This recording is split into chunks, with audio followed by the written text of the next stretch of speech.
고맙습니다. 1년의 결실이 되었습니다. 잘 완성시켜서 여기까지 오셔서 너무 감사드리고 1년을 잘 살아내 주셔서 또 고맙습니다. 지금의 자리가 높다 해서 우리가 우월에 빠질 수도 없고 또 내가 낫다 하여서 열등감을 가질 필요도 없는 것 같습니다. 우리 서로가 1년 동안 흔들릴 때마다 우리는 서로를 보듬어 안고 한 해를 이룩했습니다. 이제 상륙하기 하루 전날 오늘 성령의 선물로 연결하셔서 이듬해도 우리 목숨에 너무 집착하지 마시고 우리 모두가 다 하나님의 믿음 안에 다시 한번 결단의 시간들이 되어지시기를 원합니다. 45절로 48절 그리고 베드로와 함께 온 할례에서 난 믿는 삶이 놀랐으니 이는 성령의 선물이 열방 삶에도 접촉하여 주어졌음이라. 왜냐하면 그의 삶이 방언 삶으로 말하며 하나님을 높이는 저의 삶에게서 듣더라. 그때 베드로가 판단을 마치고 이 삶이 나의 삶같이 성령을 취했으니 누가 이 삶을 세례받지 못하도록 물을 금지할 수 있겠느냐.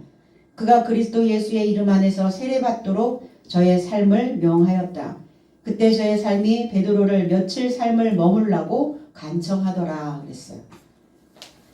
베드로의 해석된 말씀, 하나님을 알지 못하고 있었던 이방인들의 삶이 할례의 삶에 연결되어지고 있다는 겁니다. 원래 이방인들은 할례를 받지 못합니다.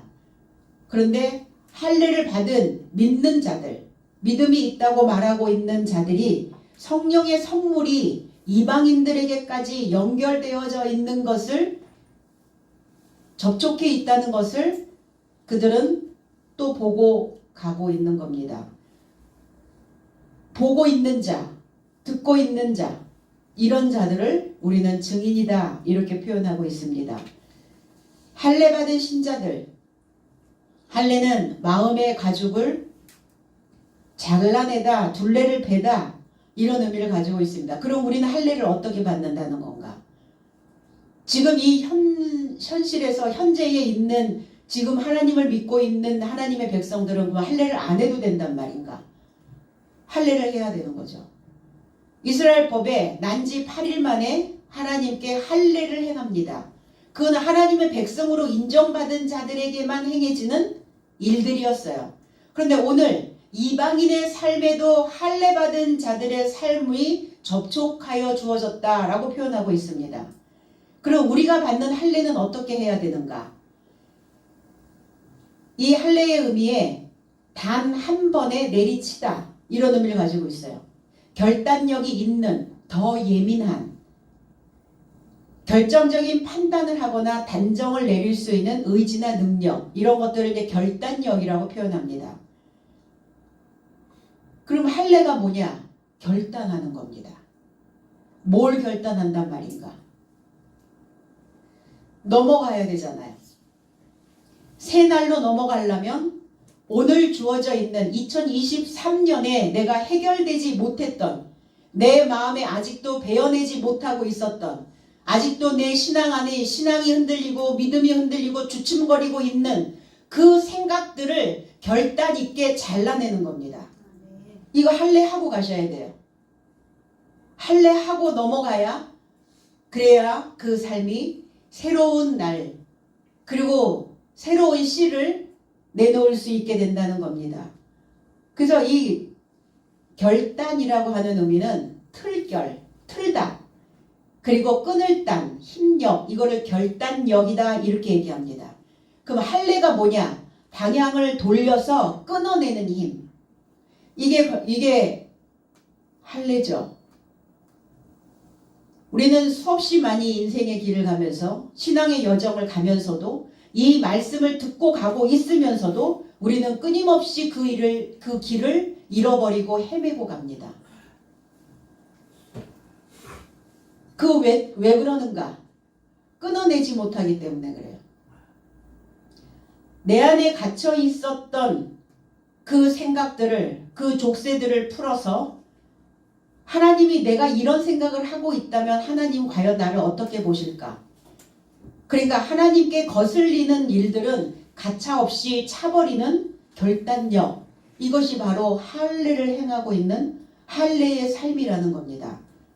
로마서 2장 28절로 29절에는 무릇 표면적 유대인이 유대인이 아니요 표면적 육신의 할례가 할례가 아니라 오직 이면적 유대인이 유대인이며 할례는 마음에 할지니 영에 있고 율법 조문에 있지 아니한 것이라.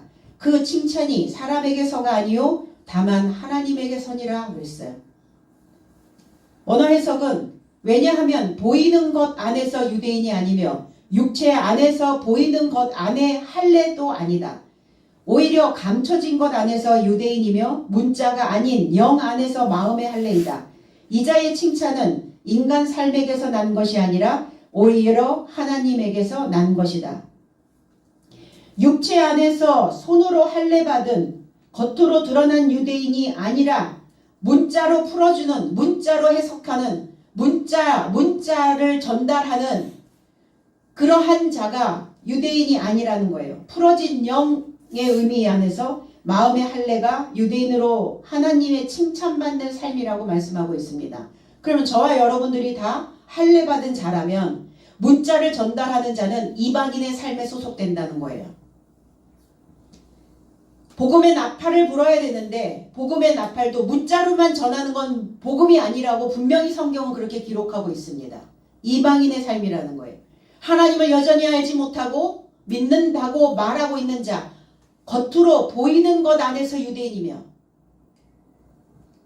그럼 할례는 뭘 해야 되느냐? 마음으로 해야 된대. 마음을. 겉으로 아무리 내가 신앙이 있는 척하고 믿음이 있는 척하여도 속이 결단이 되지 않으면, 내 마음에서 무엇인가 끊어내지 않으면, 잘못된 길을, 잘못된 방향을 설정해서 가다 보면 야, 내가 지금 잘못 가고 있는 거 아닌가? 내가 지금 잘못된 생각을 하고 있지 않는가? 마음이 덜컥할 때가 있어요. 그러면 그걸 돌려야죠.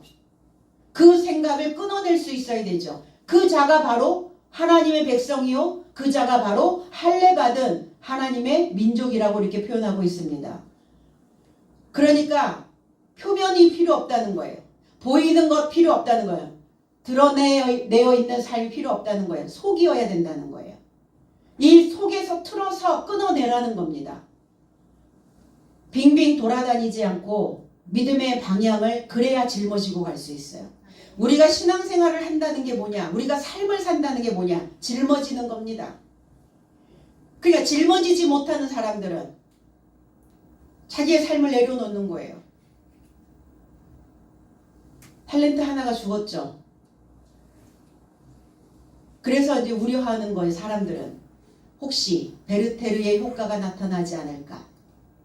유명한 사람 하나가 그 세대에 죽으면 많은 사람들이 따라서 죽는 그런 효과가 나타난다고 이야기를 합니다. 왜 그럴까? 틀지 못하는 거예요. 잘못된 생각을 틀어야 되는데 틀지 못하고 있는 겁니다. 끊어내야 되는데 끊어내지 못하는 겁니다. 어디에서 그 힘을 얻겠어요? 말씀이 없는데. 신앙인들 마찬가지입니다. 갈라디아서 2장 7절로 8절에는 도리어 그들은 내가 무할례자에게 복음을 전함을 맡은 것이 베드로가 할례자에게 맡은과 같은 것을 보았고 베드로에게 역사하사 그를 할례자의 사도로 삼으시니가 또한 내게 역사하사 나를 이방인의 사도로 삼으셨느니라. 바울 사도는 직계제자가 아니었어요. 복음을 전하는 자, 그리고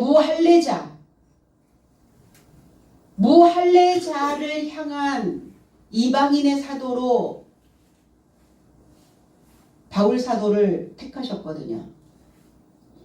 원어 해석은 오히려 할례자 베드로 같이 내가 무할례자의 복음을 믿게 되었다는 것을 거꾸로 보았으니 이는 할례의 사도직에 이르고자 베드로에게 역사하신 이가 또한 이방인 삶에게 이르고자 내게도 역사하셨느니라.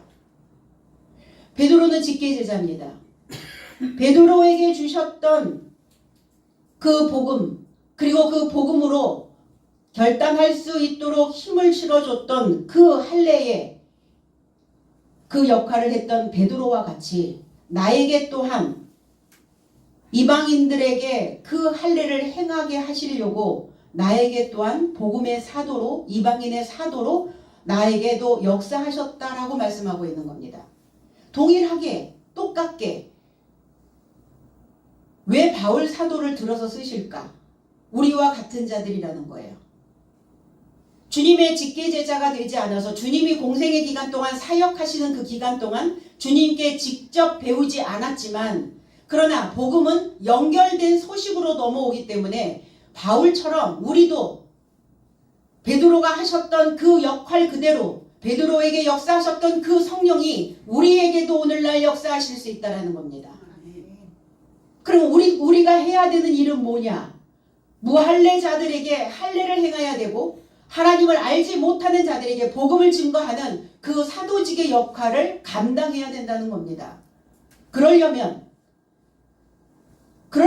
먼저 사도가 되어진 우리가 성령의 선물로 연결되어져야 되고, 그리고 성령의 선물로 연결되어진 우리는 내 생각 속에서 잘못된 생각들이 혹여 삐쭉 올라올 때 그것을 틀어서 방향을 제대로 잡고 갈 수 있는 지도자여야 된다는 겁니다. 그래야 그 지도자의 머리를 보고, 그 지도자의 모습을 보고 그 백성들은, 그 성도들은 그 같은 길을 가게 될 수 있다는 겁니다. 바울은 할례를 행하지만 무할례의 사도이며 베드로는 할례자의 사도이기도 합니다. 할례를 받은 자들에게 복음을 전하는 이게 베드로 사도의 사도직이었고, 무할례자, 하나님을 알지 못하는 그러한 자들에게 복음을 증거하는 바울 사도의 역할이었었지만, 그러나 유대인들에게 똑같은 교리를 적용하였다라고 바울 사도는 자기 자신에 대하여 그렇게 표현하고 있습니다.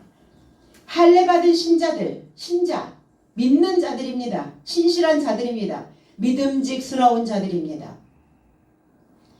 하나님 바라보실 때 믿음직스러워야 되죠. 부모가 바라볼 때 그 자녀가 믿음직스러워야죠. 스승이 바라볼 때 그 제자들을 어디다 내어놓아도 믿음직스러워야 되죠. 믿음직스럽다라는 것은 깊이 뿌리 내려져 있다는 거예요. 뿌리 내려져 있어야 흔들리지 않고 굳건히 그 삶을 지탱하며 갈 수 있고 그 삶을 짊어질 수 있기 때문입니다. 성령의 부어주심, 붓다, 쏟아내다 이런 의미예요. 부어줬다. 그 위에서 무엇인가 비가 폭포수처럼 쏟아지는, 이것도 부어주시는 거지만 쏟아내는 거예요. 이 속에서 올라와서 완전히 다 쏟아내는 겁니다.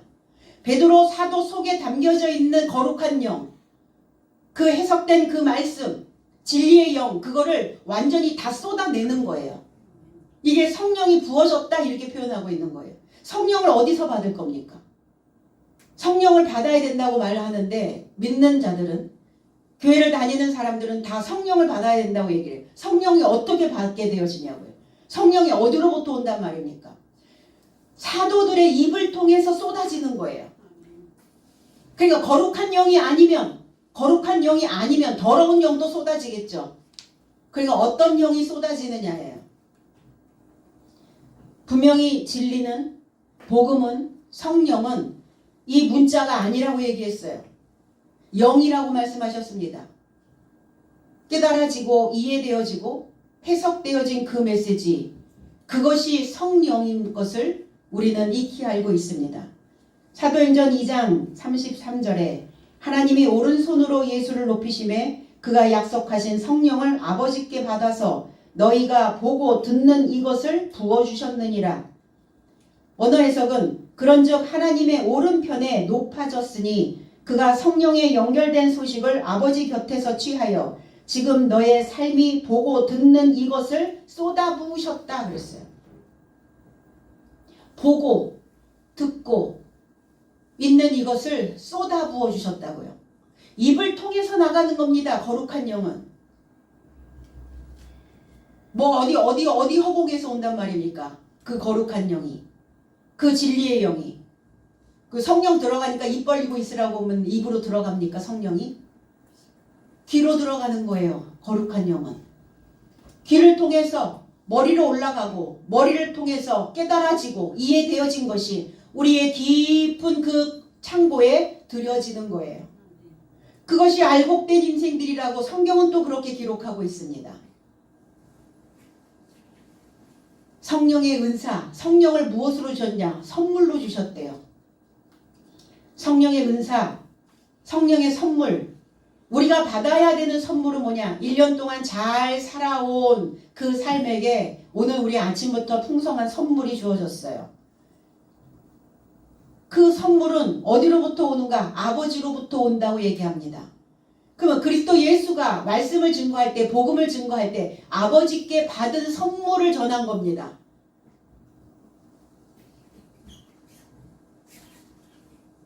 사도행전 2장 38절에는 원어 해석에 그러자 베드로가 저의 삶을 향하여 밝히 말하되 회개하라. 그리고 너의 삶 각자가 죄의 삶에서 노임에 이르고자 그리스도 예수의 이름에 접촉하여 세례받으라. 그러면 성령을 선물로 받게 될 것이다 그랬어요. 그리스도 예수의 이름에 접촉하여 믿으라고요. 그리스도 예수의 이름을 믿는 것이 아닙니다. 그리스도 예수의 이름으로 세례를 주는 게 아닙니다. 그리스도 예수의 이름에 접촉된, 연결된, 이 연결된 것 자체가 세례라는 거예요. 그 말씀에 연결된 자여야만이 세례받을 수 있다라고 표현하고 있습니다. 그래서 거룩한 영을 선물로 받게 될 것이다. 그 거룩한 영이 뭐냐? 흐레마의 말씀입니다. 우리는 얼마나 다행인가 그 생각을 할 때가 있어요. 이 말씀을 듣고 있는 여러분, 이 말씀을 듣고 있는 성도 여러분들, 바깥에서든 안에서든 이 메시지에 접하여 있는, 연결되어져 있는 그 많은 사람들, 우리는 얼마나 다행인가. 이 세상이 어떻습니까? 너무나 많은 설교의 홍수 속에서 우리는 살아가고 있습니다. 채널만 틀으면, 유튜브만 들어가면, SNS를 들어가기만 하면 설교의 홍수 속에서 살고 있어요. 그런데 우리가 그 많은 설교들 속에, 그 많은 소식들 속에 이 소식을 우리가 접할 수 있었다라는 것은 얼마나 천만다행인가. 아멘. 얼마나 감사할 일인가. 다 열려 있는데 채널이, 그 채널을 구독하지 않는다는 거예요. 하나님의 나라가 그래서 수천 명, 많은 사람들에 의하여 전파되는 건 아닙니다. 그 소수정예 부대, 하나님의 말씀을 갈급해하고 그 하나님에 대하여 궁금해하고 하나님에 대하여 더 알기를 갈망하고 있는 자들의 소유가 되어질 수 있다는 겁니다.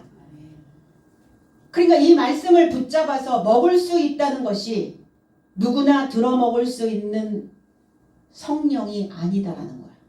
누구나 다 성령을 선물로 받는다는 건 아니다라는 거예요. 진리의 말씀이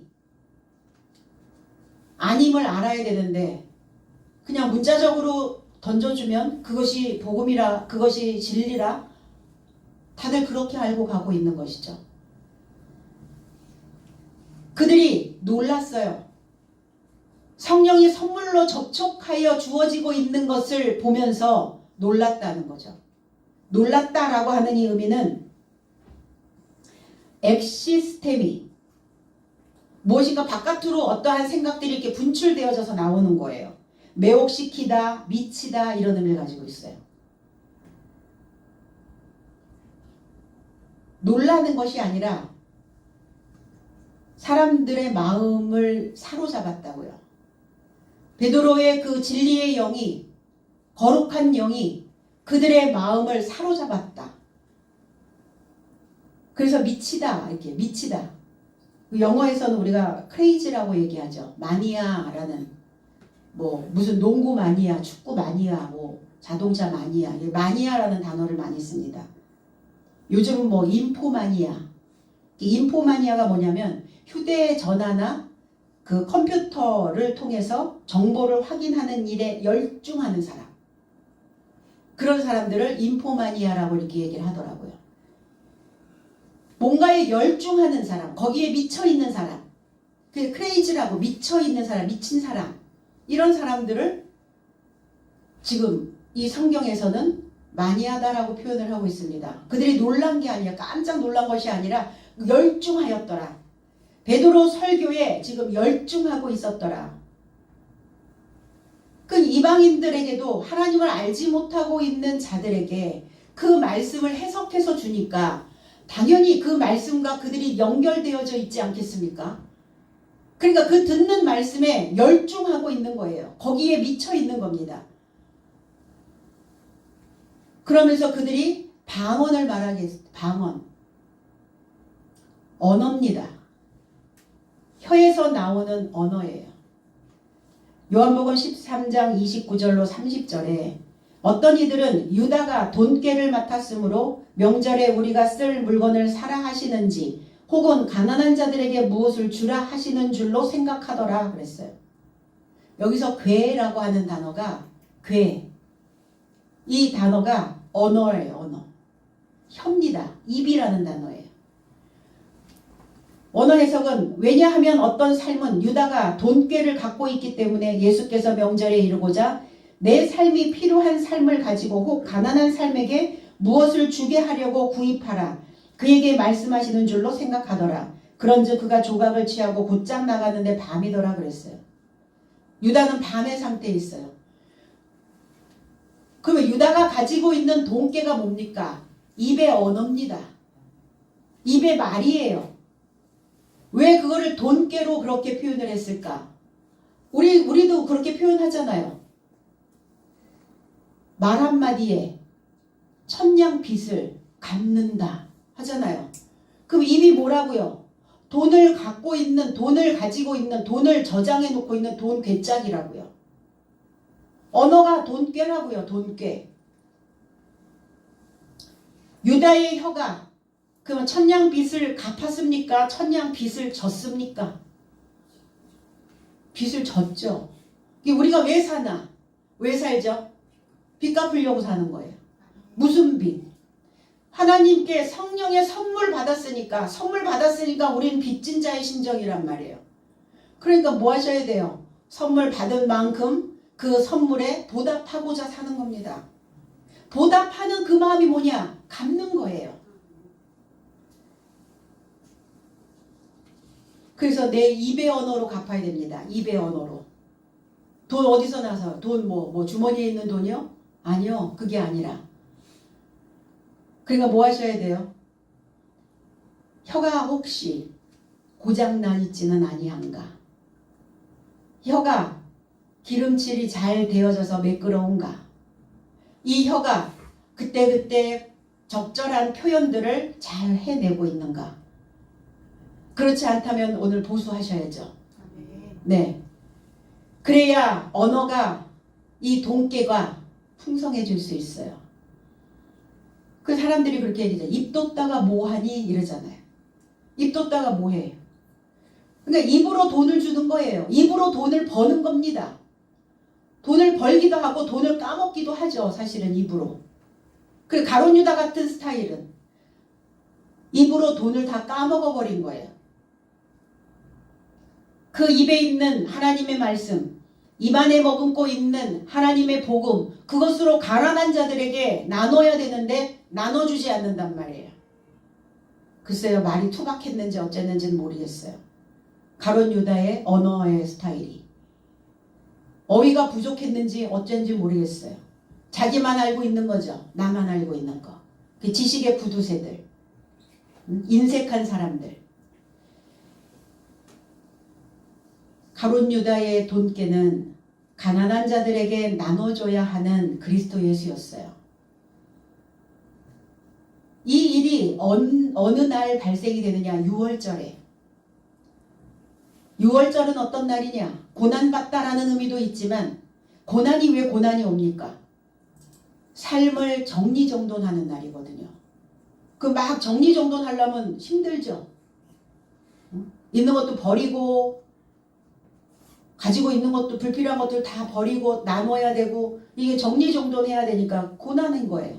내 속에 불필요한 것들은 잘라내야 되고 틀어야 되고 이게 고난이 이게 6월절이라는 거예요.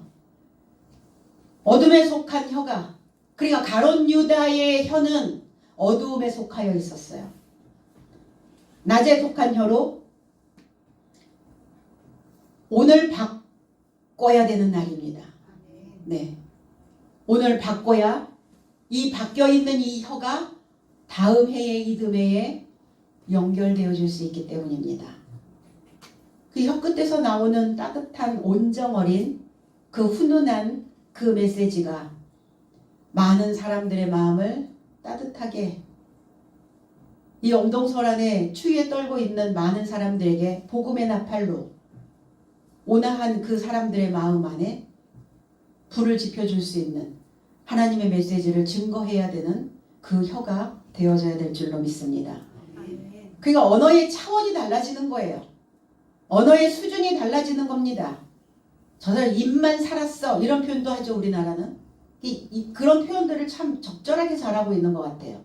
입 뒀다가 뭐하냐 이런 표현도 하고, 입만 살았다 이런 표현도 하고, 뭐는 안 되면서, 가롯 유다 같은 스타일이죠. 입은 믿음이 있는 척 신앙인인 것처럼 자기는 할례 받은 자인 것처럼 하는데 결정적인 순간에서는 끊어내지를 못하네요. 이게 그래서 입만 살아있지 말고 우리의 온 세포가 다 살아낼 수 있도록 빛의 삶을 쟁취해야 된다는 겁니다. 그러려면 내가 쓰고 있는 언어의 패턴들을 인지하셔야 돼요. 그들이 높임을, 주님을 높였다, 메갈리노라고 하는 단어인데, 높였다라는 의미는 훌륭하게 만들다 이런 의미예요. 제자는 스승을 훌륭하게 만들고요, 자녀는 부모를 훌륭하게 만듭니다. 하나님의 백성인 우리는 하나님을 훌륭하게 만들어야 돼요. 그리고 웅장하게 크게 하다 이런 의미를 가지고 있습니다. 빌립보서 1장 20절로 21절에 나의 간절한 기대와 소망을 따라 아무 일에든지 부끄러워하지 아니하고 지금도 전과 같이 온전히 담대하여 살든지 죽든지 내 몸에서 그리스도가 존귀하게 되게 하려 하나니 이는 내게 사는 것이 그리스도니 죽는 것도 유익함이라. 언어 해석은 나의 학수고대와 소망을 조차 하나도 부끄럽지 않은 것 안에서 오로지 모든 솔직함 안에서 언제나처럼 이제도 생명으로 인하든지 사망으로 인하든지 내 몸 안에서 그리스도가 위대하게 될 것이다. 왜냐하면 나에게 삶이 그리스도니 죽음도 이득이다. 나의 삶에서 그리스도 예수가 위대하게 되어져야 된다는 거예요. 믿는 우리가 볼품 없어지면 내가 믿는 그 부모도, 내가 믿는 그 아버지도 볼품 없어진다는 거예요. 믿는 우리가 얼마만큼 처세를 잘해야 되는가에 대하여 성경은 기록해 놓고 있습니다. 어디에 내어놓아도 딸리지 않는, 어디에 던져놓아도 그 입이 많은 사람들을 들썩거리게 할 수 있을 만큼의 어휘력을 가지고 있는 자들, 입안에 이 돈깨가 풍성한 자들, 주님이 오셔서 훈련한 게 뭐겠어요? 나팔 불어야 되니까. 그래서 우리는 나발 분다 이런 표현을 합니다. 나발 불어, 나발. 나발이 뭡니까? 나팔입니다. 입이 나팔이잖아요. 우리의 학수고대는 그리스도 예수가 저와 여러분들의 삶에서 드러나는 겁니다. 저와 여러분들의 삶에서 보여지는 거예요. 말씀 66권이 다 체험되어지고 경험되어지고 나의 것이 되어져야 돼요. 성령을 선물로 받는 그 하늘로 올라오실 때에 그 하늘에서 주님을 맞이해야 되는 그 삶을 목도하고 그 삶을 만지고 그 삶을 바라볼 수 있는, 그 현장에서 바라볼 수 있는 이러한 자들을 증인이라고 말합니다. 증인의 삶이 되어야 하나님을 위대하게 만들 수 있어요. 어제 결혼식에 갔다 왔는데 주례사가 이렇게 얘기하더라고요. 여러분이 이 두 사람의 증인입니다. 아, 그렇구나. 증인은 그 현장에 있어야 되는구나. 증인은 그 사람들을 봐야 되는 거구나. 그 사람이 나를 보고 내가 그 사람을 볼 수 있는, 현장에서 무엇인가를 깨닫고 이해하고 있는, 내가 보고 내가 경험하고 내가 되어져야 그 사람을 증인이다 이렇게 표현합니다. 그러니까 내가 존귀해져야 예수 그리스도를 훌륭하게, 웅장하게, 크게, 위대하게 만들 수 있다. 증인된 신앙이 있고 참고인 신앙이 있어요. 참고인은 어떤 문제나 현상 등에 대해서 참고가 될 만한 의견을 진술하는 사람. 증인은 내가 듣고 내가 본 사실을 진술하는 사람.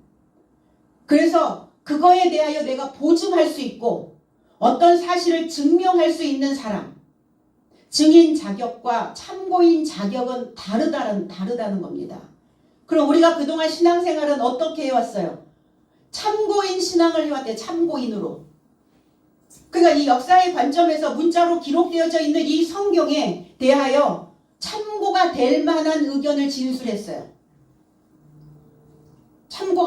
글쎄요, 이게 참고가 될지는 잘 모르겠는데 제 의견은 이렇습니다. 각자의 의견이었어요.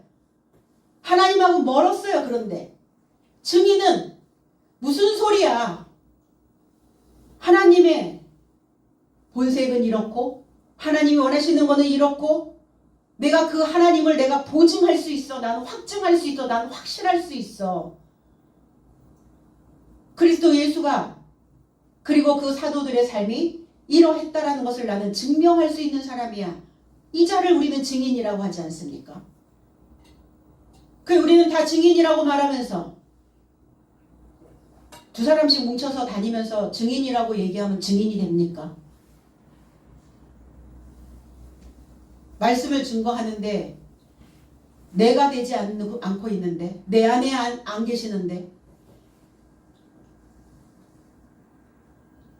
오늘 우리는 증인의 자격으로 이 자리에 있는 줄로 믿습니다. 성령을 나의 삶같이 쟁취했다. 그런데 개역성경에는 47절에 이에 베드로가 가로되 이 사람들이 우리와 같이 성령을 받았으니 누가 능히 물로 세례줌을 그 말이요. 우리와 같이 성령을 받은 게 아니에요. 베드로는 자기 자신에 대하여 이야기하고 있습니다. 거기에 있는 하나님의 백성 할례받은 그 믿는 신자들에 대한 이야기를 하는 게 아니에요. 그러니까 성령을 나의 삶같이 쟁취했다 이렇게 표현하는 거예요. 베드로 사도인 내가 성령을 쟁취한 것처럼 이 삶도 나처럼 성령을 쟁취하고 있다 이렇게 표현하고 있는 겁니다. 다르잖아요. 표현이. 얼마나 분명해요. 얼마나 명확합니까? 내가 받았기 때문에 그들도 받은 것을 보게 되는 겁니다. 우리는 성령이 그리고 진리가 우리는 교회에만 다니기만 하면 받는다라고 생각했어요. 교회 다니니까 당연히 성령을 받았고 당연히 진리의 영에 접해 있다라고 생각했는데 여기에서 취했다라는 단어를 씁니다. 나의 삶같이 취했다. 성령을 취했다. 이게 람바노라고 하는 단어인데 쟁취하다라는 뜻이에요. 차분히 앉아서 설교에 집중만 하고 있었던 게 아니에요. 그리스도의 삶을 쟁취하기 위해서 진리의 영을 쟁취하기 위해서 내 안에서 틀어야 되는 잘못된 생각들은 죽이고 그러니까 죽고 사는 문제 뭐예요? 전쟁하고 있는 거잖아요. 투쟁하고 있는 겁니다. 그래서 바울 사도는 그리스도의 삶을 통해서 죽는다는 것이 내게는 이득이다. 자신 있게 이야기하는 거예요. 누가 이들에게 물 세례 줌을 그 말이요. 물.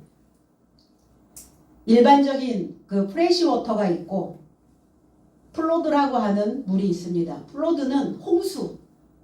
그러니까 오늘 베드로 사도에게서 나오는 그 물은 플로드와 같은 홍수의 물이에요. 막 그냥 퍼붓는 거예요. 그래서 그 생각들이 다른 데 뺏기지 못하도록 거기에 열중할 수 있도록 인간은 물에서 태어나서 물로 갑니다. 남자의 정액, 물이에요. 물에서 태어나서 어머니의 양수에서 살다가 인간은 태어나면 또 물로, 인도의 겐지스강은 장례식장입니다. 사람들이 죽으면 거기에 수장을 시켜요. 그 겐지스강에. 물로 죽는 거예요. 물에서 수장을 시켜버리는 거예요. 인간은 물로 가야 된다라고 생각하는 거죠. 거기에 있는 사람들은.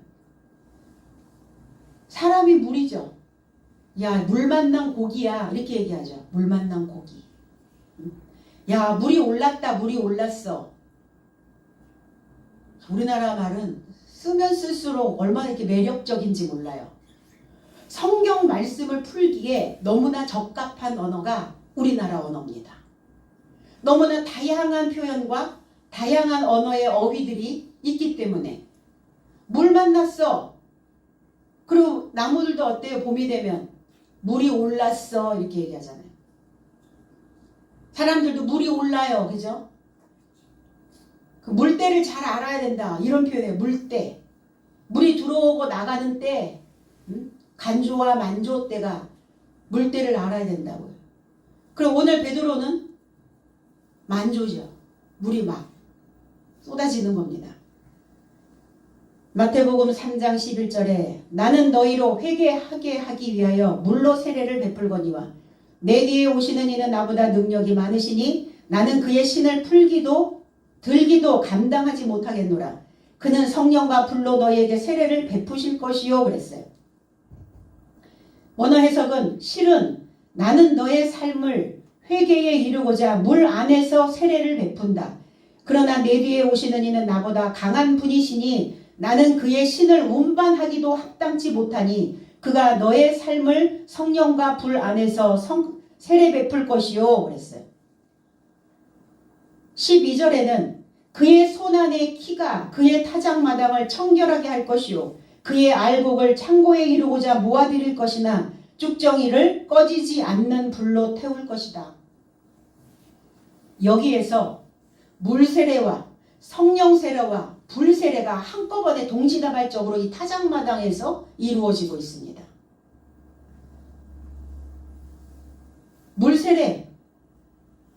물세례를 베푸는 이유는 회개에 이르고자, 회개라고 하는 의미는 메타노이에요. 연결시키는 거예요. 물과 물이 연결되는 겁니다. 물은 연결되지 않은 곳이 없어요. 물은 어떤 곳이든 다 연결을 시킵니다. 이게 물세례예요. 그리고 그 타작마당을 정결케 하시는 갈라내는 진리의 영이 오시면 성령이 오시면 내 안에서 더러운 영과 거룩한 영이 갈라집니다. 그럼 거룩한 영을 받은 자는 그 타작마당을 정결케 한다고요. 타작마당이 누굽니까? 그리스도 예수시잖아요. 그리스도 예수의 그 마당에서 우리는 나누어지는 거예요. 그러면 성령 세례를 받는 이유는 뭐냐? 거룩해지는 겁니다. 성령, 거룩한 영. 그리고 쭉정이는 꺼지지 않는 불에 태워버린다고요. 불세례입니다. 그게. 내 안에 쭉정이와 같은 까끌까끌한 껍질과 같은 불필요한 생각들 꺼지지 않는 불에 넣으시라고요. 뭐하지 않도록, 재발되지 않도록 제발 꺼지지 않는 불에 좀 태우세요. 똑같은 생각 맨날 해마다 또 하고 넘어갈 수는 없잖아요. 오래 했던 생각, 흔들리는 마음들, 주저앉아 있는 마음들 그것 또 갖고 넘어가실 수는 없잖아요. 오늘 재발되지 않도록 이 꺼지지 않는 이 말씀의 불에 쭉정이를 태우시기 바랍니다. 그래서 불 받아야 쭉정이가 태워지겠죠. 모세가 만든 성막이 누굽니까? 그리스도 예수시잖아요. 물두멍, 번제단, 지성소로 들어가는 좁은 문, 그게 다 물 세례와 성령 세례와 불 세례가 또 거기에서 이루어지고 있는 겁니다.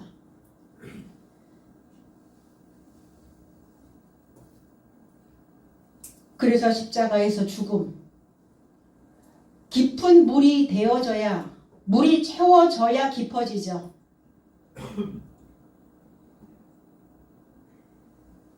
언어가 풍부해져야 깊어집니다. 베드로 사도에 흐르는 물, 그 흐르는 말씀으로 지금 세례를 주고 있는 거예요. 물에 잠그다, 착색하다, 염색하다 이런 의미를 가지고 있죠. 우리는 늘 물 한가운데 서 있습니다. 보이지 않는 그 투명한 그 강 한가운데 우리의 온몸을 푹 담고 그 물이 성령의 물, 참된 물, 그래서 그 성령의 세례로 우리가 푹 절여지기를 우리는 간절히 소망해야 될 줄로 믿습니다.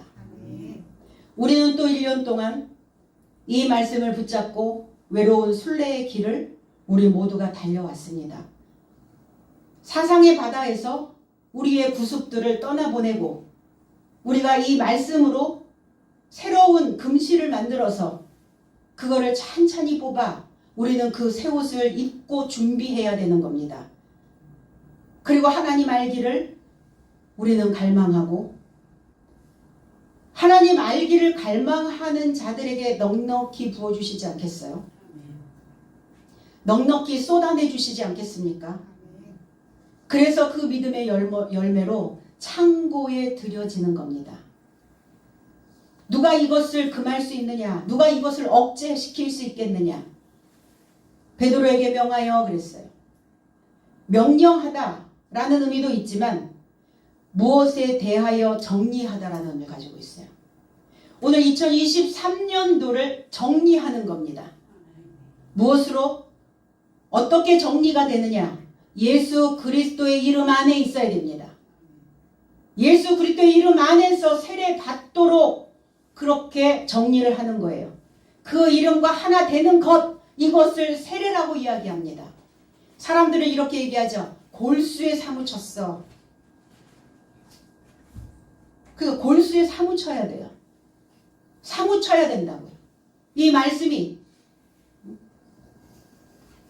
그리고 베드로에게 요구하죠. 수일을 더, 며칠을 더 있기를.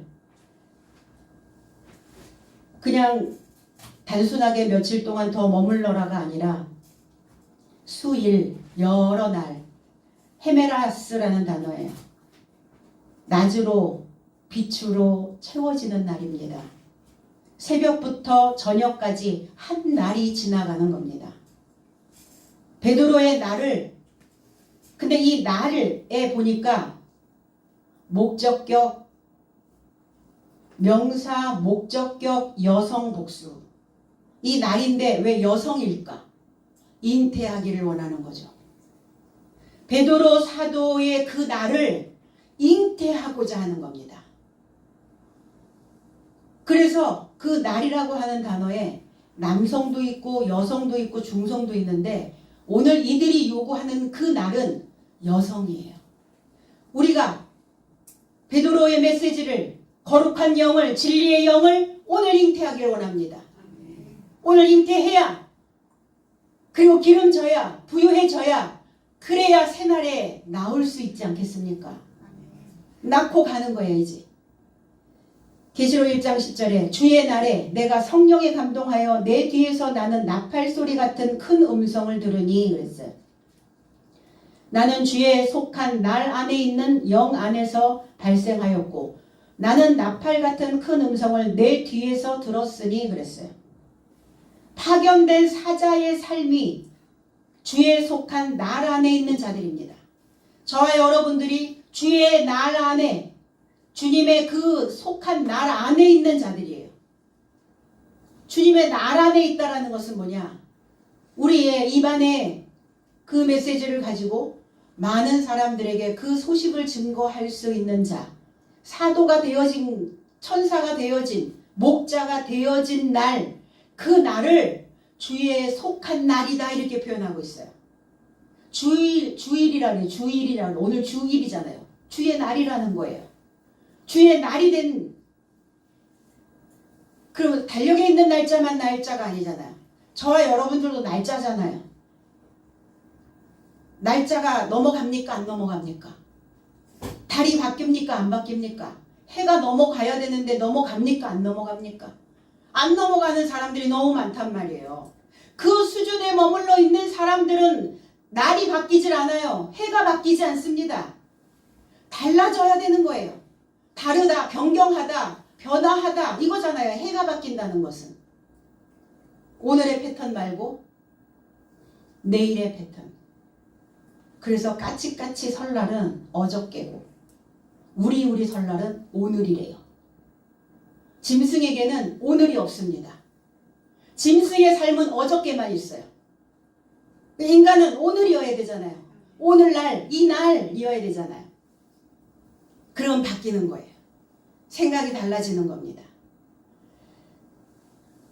유하기를, 머물기를, 그 안에 머물기를, 체제하다라는 것은 생기거나 이루어진 틀, 객지에 나가서 머물러 있는 이 상태를 체제하다라는 이야기를 합니다. 우리는 믿음 안에서 맛을 내기 위해서 체제하는 겁니다. 내 안에 무엇이 체제하느냐에 따라서 그 인생의 맛이, 그 인생의 꼴이 달라질 수 있다는 겁니다. 오늘은 베드로의 맛을, 베드로의 모양을 내는 날입니다. 이 베드로는 남성 베드로예요. 바위가 되는 겁니다. 굳세지는 겁니다. 지켜온 그 말씀을 가지고 내 삶이 머물러 있는 겁니다. 뿌리 깊이 내리는 거예요. 그리고 그들은 청원합니다. 간청합니다.